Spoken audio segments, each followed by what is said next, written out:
Hello and добрый день, друзья! I'm Peter and here I'm telling you stories about the most interesting European cars of the 80s and 90s. Today we are talking about the whole family of truly people's cars of the Soviet Union. Those cars had many names, and one of them, Lada Riva. I personally owned 3 of these cars many years ago, and I'm going to tell you my own impressions and thoughts later in this video.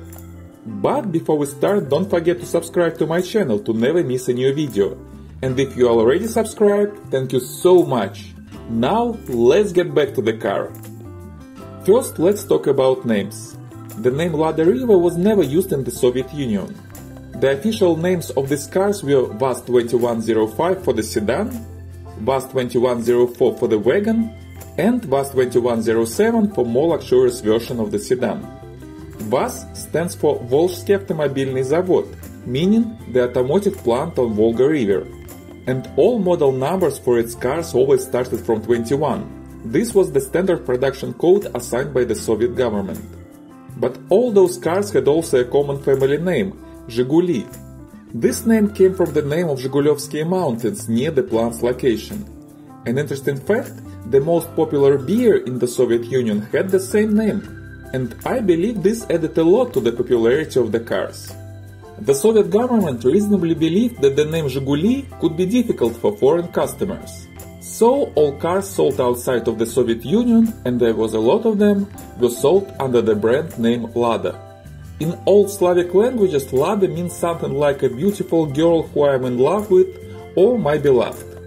In different countries the cars were sold under different names. Lada 1200 or 1500, Lada Nova in Germany, Lada Signet in Canada, and maybe the most well-known, Lada Riva for the United Kingdom and some other countries.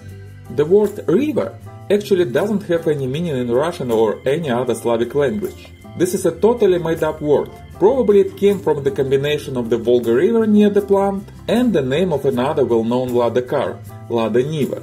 By the way, I already have an interesting video about Lada Niva on this channel. Check it out. The production of this car started in 1980, but their story began in the middle of the 60s. The Soviet government was looking for a way to supply Soviet people with modern cars, and at the same time to introduce a mass-selling expensive product to boost the Soviet economy. The cars produced at that time, Moskvich and Volga, couldn't reach these goals. They were outdated, and the automotive plants were at the full capacity. So Politburo decided to build a new, huge automotive plant and purchase the production rights to a new progressive car from a foreign company to produce it at that plant. Several options were considered, but the final choice was between a front-wheel drive Renault 16 and a rear-wheel drive Fiat 124. The choice was made in favor of the Fiat 124. Partly because it had more familiar to Soviet engineers rear-wheel drive arrangement, partly due to simplicity of the production, and in a large part because Italy was more loyal to the Communist Party at that time. Also, the Italian government agreed to give a huge loan to the Soviet government to finance the construction works and purchase of the equipment. Fiat 124 was very extensively tested in Soviet road conditions, and this immediately showed that the car was too weak. The suspension lasted less than 5,000 miles. The engines didn't like the quality of Soviet gas and oil. And even large cracks appeared in roofs and structural elements of several cars after just a dozen thousands of miles. So the Soviet engineers worked very closely with their Italian colleagues and more than 800 changes were made to the car. The Soviet version of the Fiat 124 was simpler, but much stronger than the original one. The most interesting change was made in the engine. The original Fiat engine was an OHV one with push rods, but for the Soviet Union this engine was updated with a single overhead camshaft. This engine, in many modifications, was used by VAZ for the next 40 years. So, in April of 1970, the first Soviet versions of the Fiat 124 were produced under the name VAZ-2101 Zhiguly, and they instantly became extremely popular in the USSR. The next year, a wagon version of that car appeared under the name VAZ-2102. It was based on the Fiat 124 Familiare. In 1972, a luxury version of the same car was introduced under the name VAZ-2103. It had some design ideas from Fiat 125, but it was actually based on the same Fiat 124 as the first two Zhiguly cars. The 2103 received an updated 1.5-liter engine. It was still the same engine, but with increased displacement and many small changes based on the feedback received from customers and service centers. This engine is interesting because it was a very successful one, and later VAZ began using it in all its rear-wheel drive cars. The contract between Fiat and VAZ considered the production of 3 versions of the Fiat 124, but in 1976 VAZ started production of the 4th car, a performance version of the 2103 with a 1.6-liter engine. First, it was introduced as a variation of the 2103 under the name 21031, but later it received its own name, VAZ-2106. So we're in the second part of the 70s, and the Soviet government understood that the Zhiguly line requires a serious update. There were a lot of voices against this. The cars were extremely popular in the Soviet market, and VAZ could make them without any changes for another 20 years. But almost half of those cars were actually sold outside of the USSR, and not only in Eastern Europe. They were represented in many countries of the world, and they were a great source of foreign currency that was extremely important for the Soviet economy. And the Soviet foreign trade authorities reasonably believed that the cars must be updated to stay competitive in Europe. So a compromise decision was made. The new generation of Zhiguly cars should have the same bones and structures as the 2101 and effectively Fiat 124 to avoid huge investments in the principal welding lines. But the external body panels and interiors should be new. And after several years of development and prototyping, a completely fresh-looking car with the backbones of the good old Fiat 124 was introduced in 1980 under the name VAZ-2105. The roof and the internal structural part were the same, but the car looked very different. The new car got a squarish look, with rectangular headlights and taillights. The interior was completely updated with a new dashboard, new seats, and a heated rear window, the first one for a Soviet car. It wasn't that easy to make all this happen. VAZ relied on suppliers to develop and build new parts and new technologies. And in Soviet conditions, with its plan economy, where all plants and factories were state-owned, it required a lot of bureaucratic work at the very top of the government. The launch of the new car was postponed several times, but eventually it happened. The new car also got an upgraded engine with a timing belt instead of the chain.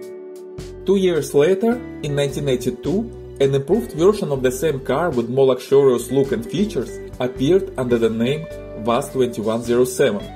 Well, luxurious it was of course only by simple Soviet standards. But for a regular Soviet person who maybe never had seen a foreign car, this was the top luxury. By the way, how can you distinguish the 2107 from 2105? They look very similar, but have several visual differences. First, and the most visible, the front grille. The 2105 has a simple horizontal one. The 2107 has a more vertical chromed grille and the matching grooves on the hood. There is a legend that when designers asked the government what changes they wanted to make to the car, someone said, "Oh, just make a Soviet Mercedes-Benz."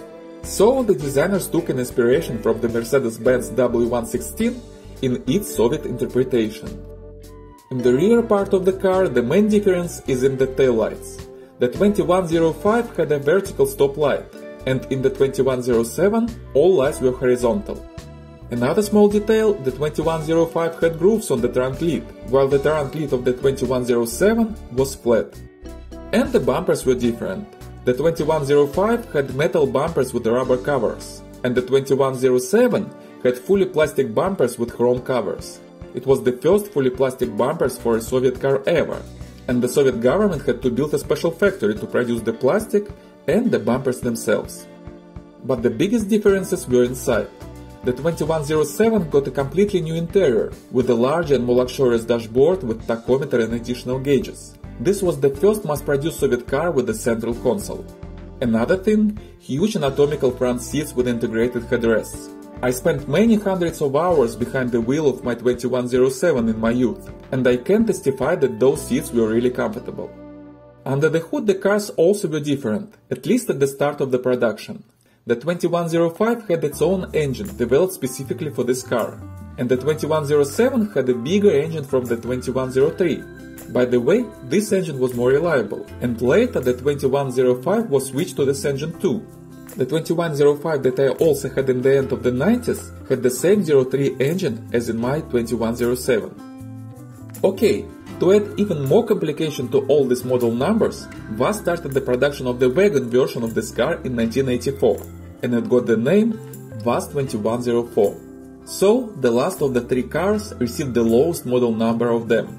I don't know why, and it seems that nobody really knows. The 2104 was essentially the 2105 with a changed rear part, and this change wasn't very smart, so the body lost some strength and the engineers didn't think about additional ventilation for the increased internal volume of the car. So this car was probably the most uncomfortable among all of three, but it still was very popular due to its cargo capacity. And if you want even more complications, I can mention that during the last years of production, the 2104 was made with the front part and the interior of the 2107 instead of the 2105. And by the way, the last years of production were not so long ago.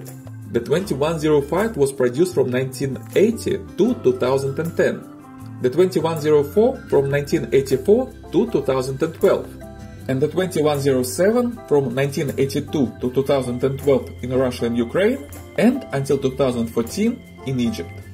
Those cars were made not only by VAZ, but by several other plants in Russia, Ukraine, Kazakhstan and Egypt. In total, over 6 million of these cars were produced, and if we add the first generation of Zhiguly cars, the total number for 44 years is 17,575,000 cars. This family of cars was truly the people's car of the Soviet Union. But it was not that easy for a Soviet person to buy one. First, they were not cheap. The price of the 2105 was 8,000 Soviet rubles. For comparison, the average salary in the USSR in 1983 was 200 rubles per month. So, an average Soviet worker had to pay 40 monthly salaries for the car. And there were no car loans or other official financing options in the Soviet Union at that time. The price of the luxurious 2107 was even higher, 9,000 rubles. The wagon 2104 was about 8,600 rubles. And you couldn't just go to a dealership and buy a car, even if you had enough money. The supply was very limited, and there was a weird distribution system. Every enterprise in the country got a yearly quote for available cars. Usually it was about a dozen cars per year for a factory or a plant. And the special commission of the enterprise managers and local communist leaders decided which of the employees deserved the right to buy a car. Usually it was the most productive workers, or those who were the most active as a Communist Party participant. And after that you were put in a line, and had to wait from 3 to 10 years until you could actually buy a car. If you couldn't get a place in the line or didn't want to wait, you had only two options. First, you could give a huge bribe to a local communist leader or a government authority responsible for the distribution of cars. There was huge corruption there. Another option, you could try to find a used car. It wasn't that easy, of course. Soviet people who waited in the line for so long wanted to keep the car for many years and didn't want to sell it. So, to buy a relatively new used car, you had to pay twice or thrice its official price. And the 3-5 years old cars cost almost the same as the official price for the new one. But there were many underground rich people in the Soviet Union. Criminals, corrupted and not corrupted communist authorities, top managers of enterprises and so on. So the black market for cars was blooming. Another black market was created around the parts for the cars. The same thing, official parts were not available or very hard to get. But there was a huge market for unofficially sold parts, for multiplicated prices of course. Where were they coming from? The officials in the distribution network sold them illegally to black market resellers. Of course it was a crime, but the profit was very seducing. Some of the parts were stolen directly from the production plants. Others came from stolen cars. People preferred not to ask questions. But why it was like that? Where did all those cars and parts go? Of course they were exported to other countries. The Soviet Union desperately needed foreign currency to finance purchases of equipment and raw materials abroad, and Lada cars were a great source of such money. From 40 to 60% of all cars produced in the 70s and 80s were sold outside of the Soviet Union. And the most ridiculous part of this is that the price of the same cars for European customers was less than half of the price paid by Soviet people. And there was no shortage of cars and parts in Western Europe. You could just go to a dealership and buy everything you need right away. It was a very strange situation. But it was just one of many bizarre things in the Soviet Union. By the way, some of the Soviet people who worked in other countries as sailors or contracted construction workers were buying Ladas abroad and bringing them back to the USSR. Those cars were particularly valuable in the Soviet Union, because the quality and equipment of the cars sold for export was in general much better than for the cars intended for sale in the local market. And Lada cars were relatively popular all around the world. In Europe and Canada they were the cheapest new cars you could buy in the 80s. They were worse than many other cars on the market, but they were not that bad. They had 4 wheels, an engine, a good suspension and a roof. If you needed just a car to drive without any cool features, this was probably the best choice at that time. The same approach as with any people's car. In addition, many Western dealers installed good additional equipment on these cars. Sunroofs, spoilers, better seats, better carburetors and so on. A dealer in Finland even built a very interesting version under the name Lada Cannella with a turbo engine, and it was a very fun to drive cars with its 140 horsepower. And speaking of the engines, Zhiguly family had several of them, but they all were derivatives of the same 4-cylinder engine of the VAZ-2101 and Fiat 124. The VAZ-2105 was launched with a 1.3-liter engine with 64 horsepower. This engine was the first Soviet engine with a timing belt instead of timing chain, but it had a very bad reputation because of the very bad quality of that belt. It required replacement every 15–20,000 miles. In addition, the camshaft required replacement every 40,000 miles, and it was very difficult to get one with the Soviet parts situation. So later VAZ started using an old 1.2-liter engine from the 2101 with 59 horsepower, and a very good and reliable 1.5-liter engine of the 2103. The 2103 engine later became standard for the 2105 and 2104 in the 90s and later. The VAZ-2107 was produced with the same 2103 engine from the very beginning, but some small number of 2107s were produced with the 2105 belt engine under the model name VAZ-21072. And some also were produced with the more powerful 1.6-liter 2106 engine with the 80 horsepower. These cars were the most desirable, but it was very difficult to get them because most of them were made for police and government authorities. There also were very interesting versions of both cars with 1.3-liter 1-kill rotary piston engine producing 140 horsepower. They were produced in a very limited quantity for police and KGB under the model numbers 21059 and 21079. The dynamics of all cars with standard engines wasn't very impressive. The top speed of cars with the 2105 engine was 142 km or 89 miles per hour, with 0 to 60 miles per hour in about 20 seconds. For all cars with the 2103 engine, the top speed was around 150 km or 94 miles per hour, with 0 to 60 in about 16 to 18 seconds. But those engines had a huge potential to improve, and sporty rally versions of them produced 160 horsepower with a top speed over 200 km or 125 miles per hour, and 0 to 60 in 8.4 seconds. All standard Zhiguly sold in the Soviet Union were carbureted. Some exported cars had a central fuel injection. In the 2000s, cars produced in Russia became fully fuel injected. And, as I mentioned, some options were proposed by the European and Canadian dealers, including better Weber carburetors and even a turbo version. Most of the cars produced in the 80s had a 4-speed manual transmission. At the end of the 80s, the 2107 received an optional 5-speed manual transmission, the first one in the Soviet Union. In the 90s, the 5-speed transmission became standard. There was also an optional 3-speed automatic transmission from General Motors, but it was only for export cars and it was never available for Soviet customers. Actually, none of the mass-produced passenger cars in the Soviet Union and Russia had an automatic transmission until the 2000s. So, what was Lada Riva or Zhiguly in terms of driving experience? Well, it was controversial. Those cars never were fast. Neither from the beginning nor after all modifications and updates made in the 90s and 2000s. But people's cars never were fast in any country. Volkswagen Beetle, Mini, Volkswagen Golf, Fiat Panda, Ford Model T, and the same Fiat 124, they all were not fast, but very popular and loved cars. Zhiguly were the same, not sportive at all, not the paragon of quality or comfort, but fast enough for bad Soviet roads, reliable enough, comfortable enough, nice looking enough, and spacious enough. It was enough car to be a dream for millions of Soviet people. The engine was small and slow, but it was good for city driving and torquey enough for bad unpaved roads and climbing on dirty hills in the countryside. The suspension was too soft to give you a thrilling sportish driving experience, but it was strong considering the torches it had to deal with every single day on Soviet roads. The steering wheel was heavy, and those cars never had power steering, but for a small car it wasn't extremely terrible. I had 3 of these cars in my family in the 80s and 90s, and I spent countless hours in them.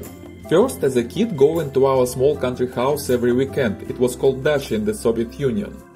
Then my own first car, a red 2107, which I drove when I was a college student, and another one, a white 2105 that I briefly had at the same time.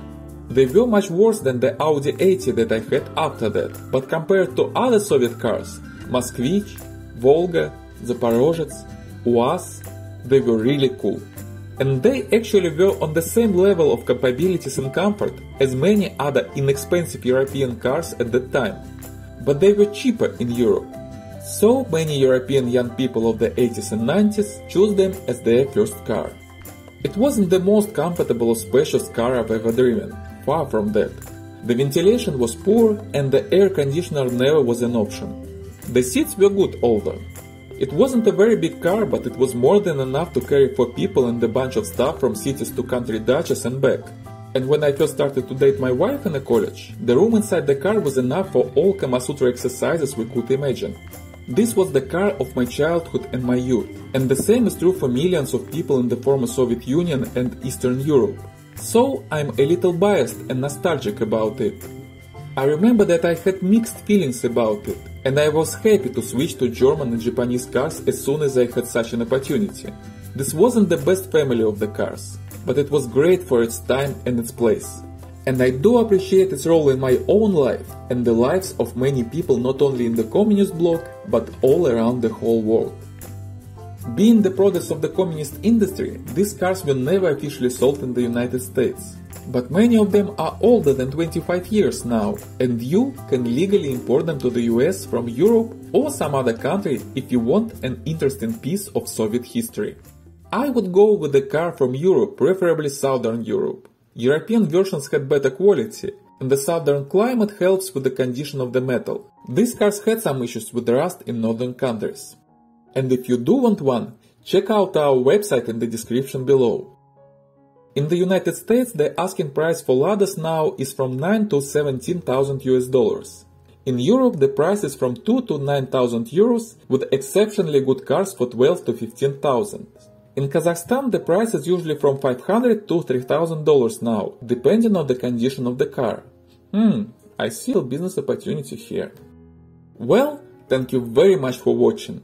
If you have a personal experience with Lada, please tell me in the comments below. It's so great to see your stories. And if you like this video, please give me a thumbs up and subscribe to the channel. New interesting stories are coming soon. Большое спасибо, друзья, and see you next time.